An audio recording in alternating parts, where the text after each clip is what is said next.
हाय students, तो welcome to ABS classes Bharat online. आज हम बात करेंगे क्लास 10th के अध्याय 6 जिसका नाम है जैव प्रक्रम।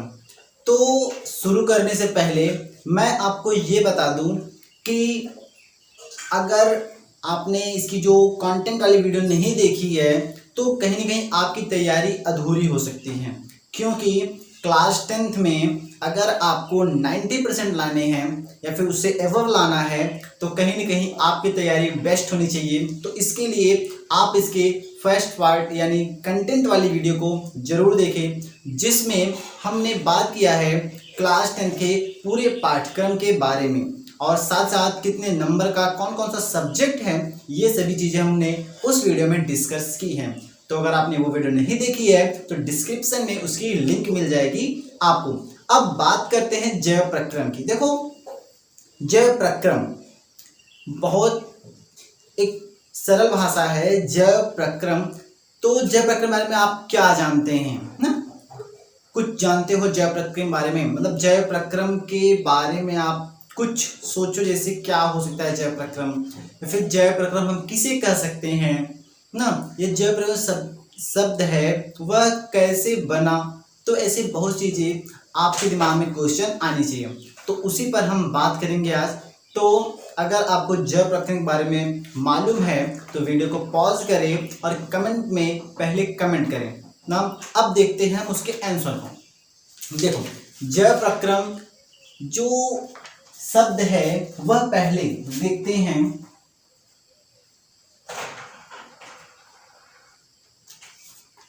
जैव प्रक्रम, अगर हम इस शब्द को तोड़ दें, इसको अगर एक तोड़ दें, किसी चीज को हम तोड़ के समझे ज्यादा बेटर समझ में आता है ना। पहले तो हम पार्ट के नाम को ही समझते हैं। जो पार्ट का नाम जैव प्रक्रम है और इंग्लिश में उसे कहते हैं लाइफ प्रोसेस। कहीं न कहीं इंग्लिश मीडियम वाले बच्चे या फिर हिंदी मीडियम वाले बच्चे जो इंग्लिश पढ़े हैं अच्छी है तो उन्हें समझ में आएगा लाइफ। लाइफ में होता है जीवन। क्या होता है? जीवन। और जीवन किसमें होगा? तो यही चीज ज में आता है। जीवन किसमें होगा? सजीव में। सजीव यानी जो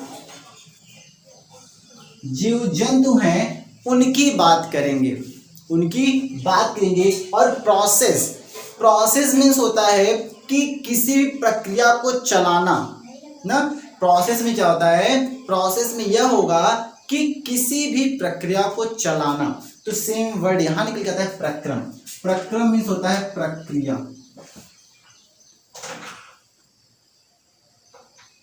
प्रक्रिया क्या होता है? प्रक्रिया। प्रक्रिया किस चीज चलेगी? जैसे आप सांस ले रहे हो तो वह सांस एक रेगुलर फॉर्म में चलता है। पाचन कर रहे हो, पाचन आप जो पाचन होगा एक रेगुलर चक्र में चलेगा, एक नियमित चक्र में चलेगा, तब वह पाचन कंप्लीट होता है। ऐसा नहीं आपने खाया पाचन हो गया, कुछ भी खाओगे पाचन नहीं होता। कभी कभी आपका पेट खराब हो जाता है, वॉमिटिंग हो जाती है, उल्टी हो जाती है, आप बीमार पड़ जाते हो। कारण यही है कि आप कहीं ना कहीं कुछ गलत खा पी लिए या फिर कहीं गलत तरीके से चले गए, आपने अपनी सफाई नहीं रखी, तो इन चीज़ों से कहीं ना कहीं आप बीमार, उल्टी, बुखार, ये सब बीमारियां आपको होती हैं। वह सब चीज़ें हम डिस्कस करेंगे जब हम रोग का चैप्टर पढ़ेंगे वहाँ। तो अभी आप समझो, अगर जैसे आप एक एग्जाम्पल ले लो साइकिल का। साइकिल चलाते हो, साइकिल चलाने में आपको कितनी चीज़ें चाहिए? हैंडल चाहिए, उसके साथ साथ पैडल चाहिए ना, चैन चाहिए, मतलब सारी चीज़ें एक रेगुलर फॉर्म में होनी चाहिए। अब अगर आपके हाथ में पैडल दे देगा तो आप संभाल नहीं पाओगे ना। सीट अगर पैर के नीचे होगा तो वो सब इरेगुलर फॉर्म में है। सभी चीज़ें जब नियमित ढंग से सुव्यवस्थित हो तब आप चीज़ों को सही कर पाते हो। समझे नहीं? तो साइकिल चलाने के लिए पहले आपको अपना बैलेंस कैरी करना पड़ता है, बनाना पड़ता है, फिर आप उस पर रेगुलर फॉर्म में चलते हो। तो ये सब चीज़ें प्रक्रिया के अंतर्गत आती हैं। ऐसा नहीं है कि अगर आप साइकिल चला रहे हो तो दौड़ते आए और साइकिल पे कूद कर बैठ के साइकिल चलने लगी, और आप अगर साइकिल बहुत तेज चला रहे हो, आपको रुकना है तो आप साइकिल पर से कूद गए। नहीं, ऐसा नहीं करते आप पहले साइकिल को धीरे धीरे ब्रेक लोगे, साइकिल स्लो होगी और फिर आप उसे उस स्थान पर रोकते हो, तब आप धीरे से उतरते हो, फिर अपने कार्य करने के बाद आप फिर वहां से जाते हो। तो ये एक प्रोसेस है, एक प्रक्रिया है, एक प्रक्रिया है जिसके व्यवस्थित रूप से आप उस प्रयोग करते हैं तो वह चीजें होती चली जाती हैं। तो वही चीजें हम डिस्कस करेंगे जैव प्रक्रम के बारे में। अब जैव प्रक्रम समझ में आ गया मेरे हिसाब से। आई होप जैव प्रक्रम आपको समझ में आ गया होगा कि जैव प्रक्रम क्या है। अब उसकी डेफिनेशन को समझते हैं कि डेफिनेशन क्या हो सकता है, जैव प्रक्रम के डेफिनेशन क्या हो सकते हैं। तो आप कह सकते हो वे सभी प्रक्रम, प्रक्रम एक नहीं है, प्रक्रम के भी उदाहरण, प्रक्रम के प्रकार भी देखेंगे। तो हम कह सकते हैं वे सभी प्रक्रम यानी वे सभी प्रक्रियाएं आप बनाकर भी लिख सकते हो। जरूरी जो मैं यहाँ बता रहा हूँ वही आप लिखो, आप बनाकर लिख लो। तो बता सकते हैं वे सभी प्रक्रम जो सम्मिलित रूप से अनुरक्षण का कार्य करते हैं। क्या कार्य करेंगे? अनुरक्षण का कार्य करेंगे तथा या फिर अथवा हमारे शरीर की, जो हमारे शरीर की जैसे हमारे सभी कार्य को, शरीर के सभी कार्यों को चलाने में भी मदद करती है, चलने में मदद करते हैं, वे सभी चीजें जैव प्रक्रम कहलाती हैं। ये चीज क्लियर हुई? वो क्या कहलाएंगी? जैव प्रक्रम। तो इस लाइन में एक चीज आपको मिलती है, अनुरक्षण। इस चीज का मीनिंग थोड़ा सा कंफ्यूज करने वाला है, तो पहले आप इसे समझो। अनुरक्षण का मीनिंग होता है संरक्षण। क्या कहते हैं उसको? संरक्षण। अनुरक्षण का मतलब हम कहते हैं संरक्षण। अब सं में क्या होता है? सुव्यवस्थित तरीके से रक्षण करना, उसका रक्षण। रक्षण क्या होता है? रक्षा। अगर इसका और सरल रूप में सरल शब्द बनाए तो इसका मतलब होता है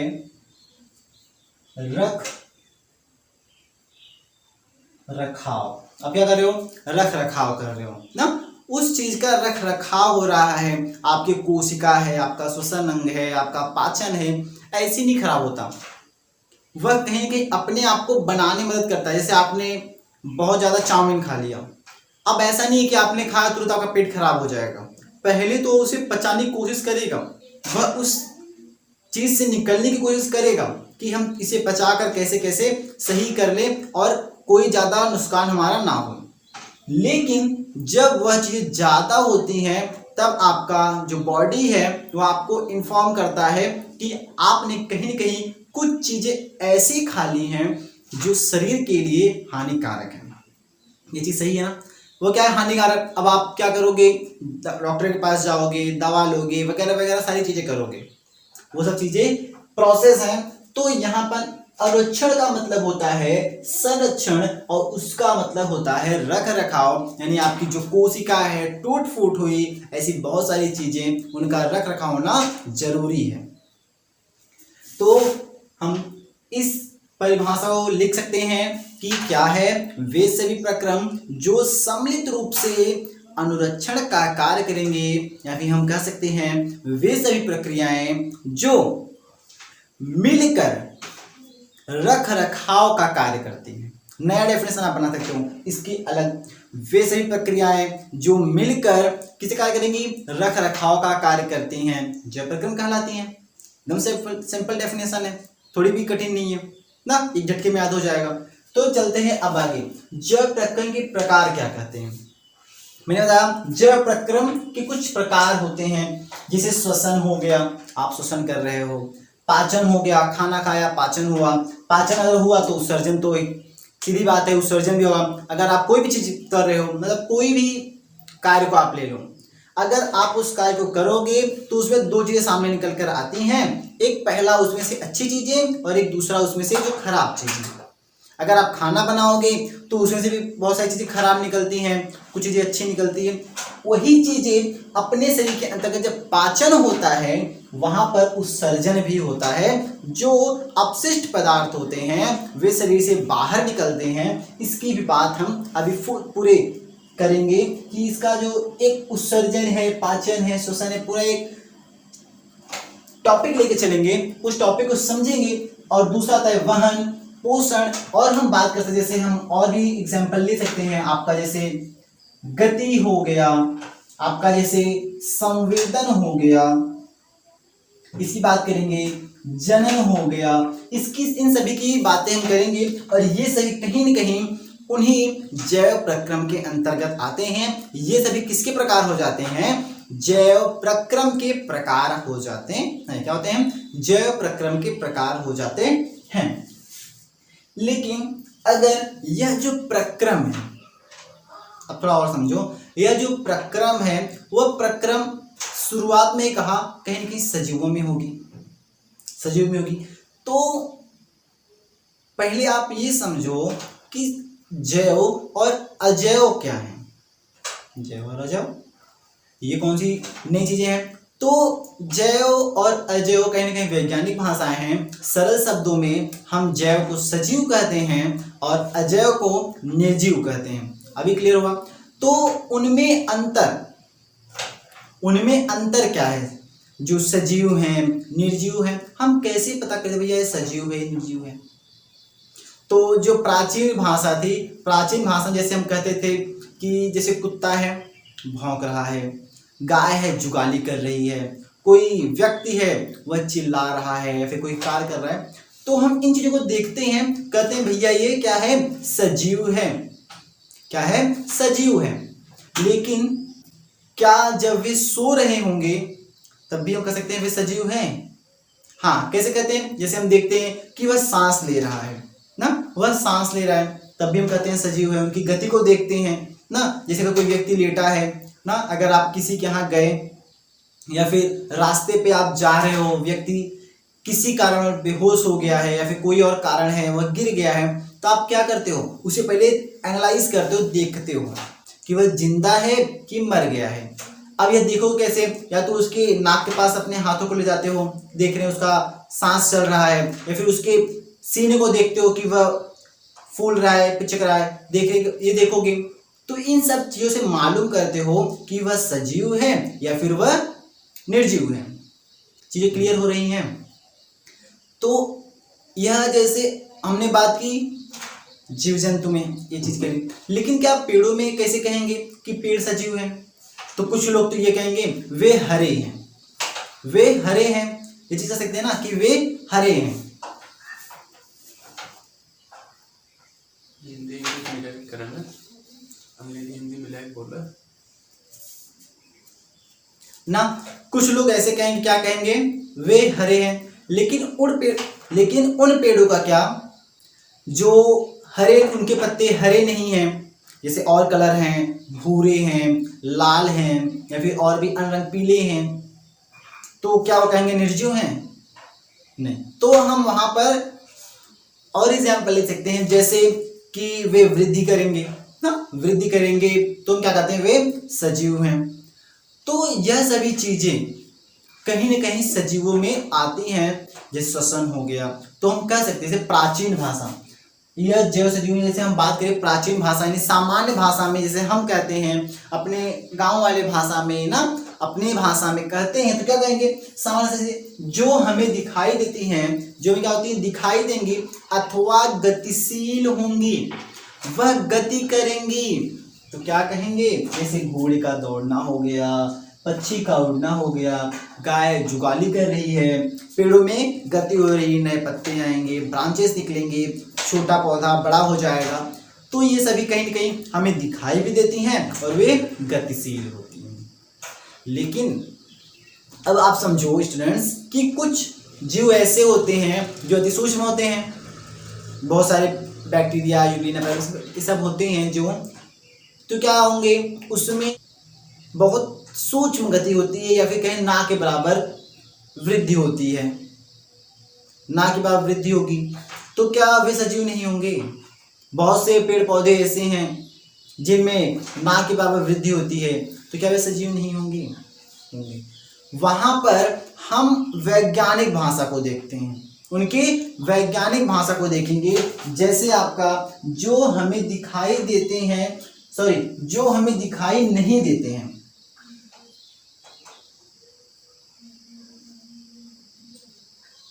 जो हमें दिखाई नहीं देते हैं, जो नहीं दिखाई देगा वो क्या होगा? जो हमें नहीं दिखाई देते हैं, जैसे उदाहरण में पाचन हो गया, वे दिखाई नहीं दे रहा है, पाचन हो रहा है नहीं दिखाई दे रहा है, श्वसन हो रहा है ना, दिखाई नहीं दे रहा है, अंदर श्वसन। अब देखो शायद से मैं आपके साथ डिस्कस कर चुका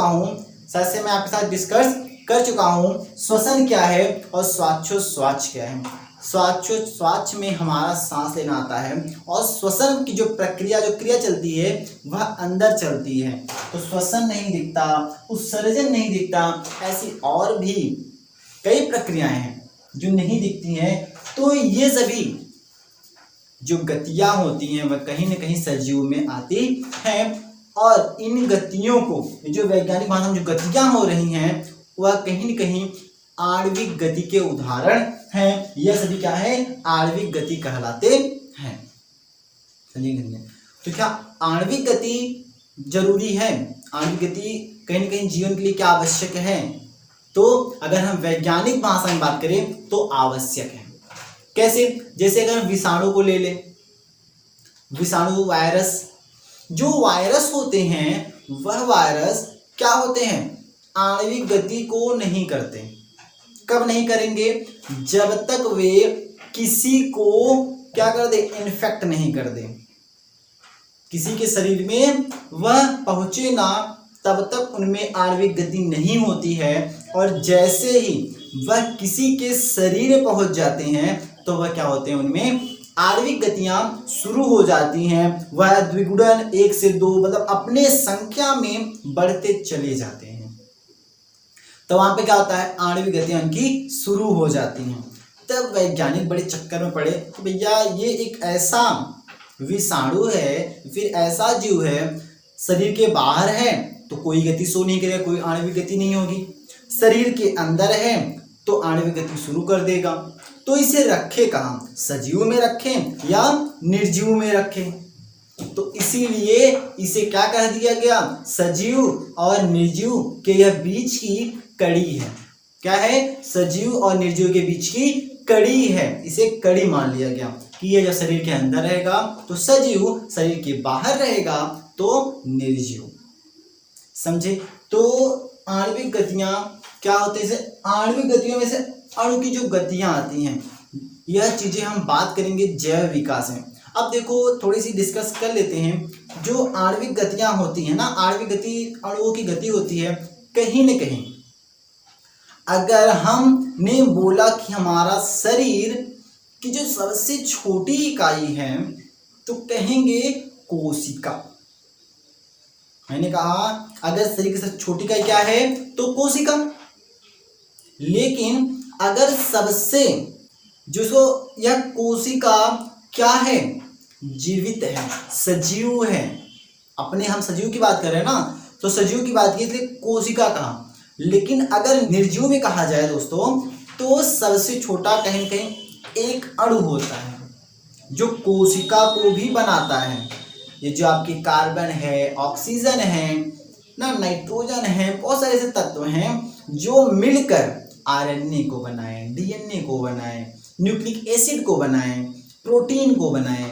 यह तब जाकर कहीं न कहीं एक कोशिका बना और यह कोशिका रेप्लिकेशन करके 1 से 2, 2 से 4, 4 से 6 ऐसे बढ़ते बढ़ते हजारों कोशिकाएं मिलकर एक कोश की, बहुकोश की, यूकैरियोटिक, प्रोकैरियोटिक ऐसे बहुत से जीवों का उत्पत्ति किया। समझे?